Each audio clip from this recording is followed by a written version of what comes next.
Delicious recipe అయితే ఈరోజు చూపించబోతున్నానండి. చాలా బాగుంటుంది టేస్ట్ అయితే. బీట్రూట్ అంటే పిల్లలు కానీ పెద్దవాళ్ళు కానీ సరిగ్గా తినరు కదా.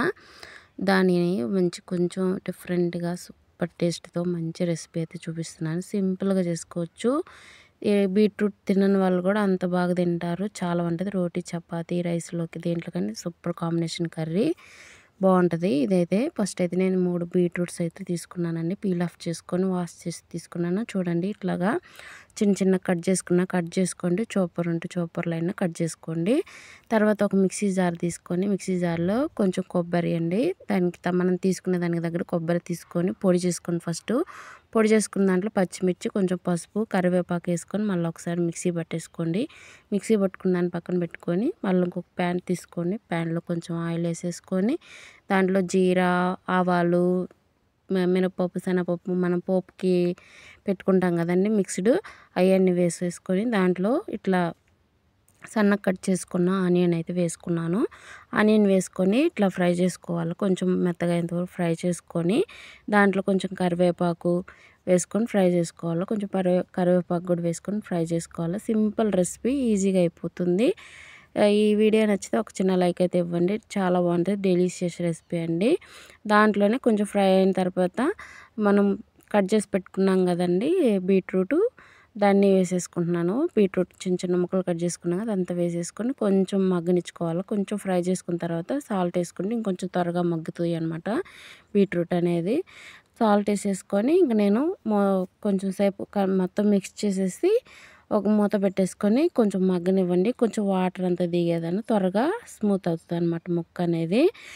ఇప్పుడు మళ్ళీ ఒకసారి మిక్స్ చేసేసుకోండి. మళ్ళీ ఒకసారి మిక్స్ చేసుకున్న తర్వాత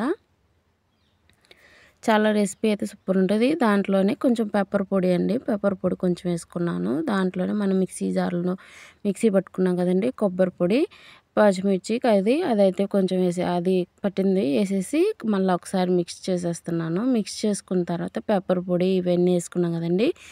మళ్ళీ నేను కొంచెం మిర్చి పౌడర్ ఉంటుంది కదండి, మిర్చి పౌడర్ అయితే వేసేస్తున్నాను. కారము, ఇవి కారం మీకు కొంచెం చాలదనిపిస్తే కొంచెం వేసుకోండి. మనం మిక్సీ జార్లో పచ్చిమిర్చి వేసాం కదండి, ఆ పచ్చిమిర్చి వేసుకునేటప్పుడు కొంచెం ఎక్కువ వేసుకుంటే మనకు ఆ టేస్ట్ వేరే కనిపించింది అనమాట. కారపొడి మీద కూడా పచ్చిమిర్చి టేస్ట్ వేరే అనిపించింది. అవి ఎక్కువ వేసుకోండి కారం చాలదు అనుకున్నప్పుడు ముందుగానే. ఇంకేసేసుకొని మళ్ళీ మూత పెట్టేసుకొని మొత్తం మిక్స్ చేసిన తర్వాత కొంచెం మగ్గనివ్వండి. మళ్ళీ మగ్గిన తర్వాత కొంచెం లైట్ వాటర్ యాడ్ చేసుకోండి, ముక్కలు ఇంకా సాఫ్ట్ అయ్యేదానికనమాట. కొంచెం బీట్రూట్ లేట్గా సాఫ్ట్ అవుతుంది కదండి, అందుకోసం కొంచెం వాటర్ యాడ్ చేసుకొని మళ్ళీ మూత పెట్టేసుకొని జస్ట్ ఒక 5 మినిట్స్ మీడియం ఫ్లేమ్ పెట్టేసి ఉడికించుకొని ముక్క అయితే స్మూత్గా ఉడికిపోయింది. ఇప్పుడు చిన్న అదే బీట్రూట్ అయితే ఉడికిపోయిందండి. ఇప్పుడు సైడ్న మనము మిడిల్లో అయితే గ్యాప్ చేసేసుకోవాలా.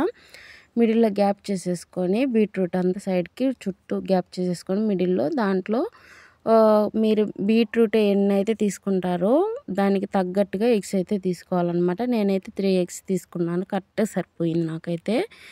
3 ఎగ్స్ అయితే కొట్టి వేసుకున్నాను. చూడండి ఎంత బాగుందో చూసేదానికి. ఇట్లా కొట్టి 3 బీట్రూట్లు అయితే ఇట్లా కొట్టివేసి 3 ఎగ్స్ అయితే కొట్టేసుకున్నాను. గుడ్లండి. గుడ్లు వేసుకున్న తర్వాత మొత్తం మిక్స్ చేసేసుకోవాలా. ఫస్ట్ మిడిల్లో నుంచి మిక్స్ చేసుకుంటారండి. ఇట్లా మిక్స్ చేసుకుంటా వచ్చేసామనుకోండి మనకి మొత్తం బాగా బీట్రూట్ మొత్తానికి బాగా మిక్స్ అయ్యిద్ది అనమాట. బాగా ఇట్లా మిక్స్ చేసుకుంటూ రావాలా. ఇట్లా మిక్స్ చేసుకొని మొత్తం మిక్స్ చేసుకోవాలి. నిదానంగా మిక్స్ చేసుకుంటే మనకి ఎగ్ బీట్రూట్ అంతా బాగా మిక్స్ అయిపోతుంది, త్వరగా అయిపోతుంది, ఈజీగా అయితే. ఇది సింపుల్ రెసిపీ అండి. బీట్రూట్ తినని వాళ్ళంటూ ఇంకెవ్వరు ఉండరు. ఇట్లా చేసి పెట్టండి పిల్లలైనా పెద్దవాళ్ళకైనా.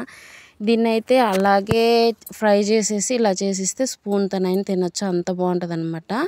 మీ ఫ్రెండ్స్ అండ్ ఫ్యామిలీకి కూడా షేర్ చేయండి. మన ఛానల్ని ఇంకా సబ్స్క్రైబ్ చేసుకోకపోతే సబ్స్క్రైబ్ చేసుకోండి. ఇలాంటి మరిన్ని వీడియోస్, కొత్త రెసిపీస్, ఇన్స్టెంట్ ఈజీ రెసిపీస్ అయితే వస్తూనే ఉంటాయి. చూడండి ఎట్లా ఉందో. మొత్తం ఫ్రై చేసుకున్న తర్వాత మళ్ళీ ఒకసారి మూత పెట్టి జస్ట్ ఒక 2 మినిట్స్ ఫ్రై చేసుకున్న తర్వాత పైనల్గా కొత్తిమీర చల్లేసి తీసుకున్నా. చూడండి ఎంత బాగుందో. వావ్, ఎమ్మి సూపర్, నోరు ఊరిపోతుందండి, అంత బాగుంది. చూడండి నేనైతే ప్లేట్లోకి అయితే వేసుకుంటున్నాను. నాకు లైటింగ్ ప్రాబ్లం వల్ల కొంచెం డిఫరెంట్గా కనపడుతుంది అనమాట, ఒక్కొక్కసారి ఒక్కొక్కలాగా. చూడండి ఎంత బాగుందో, అసలు నోరూరుతుంది కదా! యమ్మీ సూపర్ టేస్ట్ ఉంటది. అసలు వదిలిపెట్టరు ఒకసారి చేసుకొని తిన్నారంటే. చేసి కామెంట్ సెక్షన్‌లో కామెంట్ చేయండి. మీరు ట్రై చేసిన తర్వాత కామెంట్ సెక్షన్‌లో కామెంట్ చేయండి. ఈ వీడియో ఎలా అనిపించిందో కామెంట్ సెక్షన్‌లో కూడా కామెంట్ చేయండి. చూడండి ఎంత బాగుందో. అసలు స్పూన్‌తోనే అట్లా తింటుంటే అంత బాగుందనమాట. సైడ్ డిష్‌గా తినొచ్చు. చపాతీలో బాగుంటది, రైస్‌లో వీటిలోకి బాగుంటది. నచ్చితే లైక్ చేయండి, కామెంట్ చేయండి. మరిన్ని వీడియోస్ కోసం మన ఛానల్ అయితే సబ్స్క్రైబ్ చేసుకోండి. Thank you for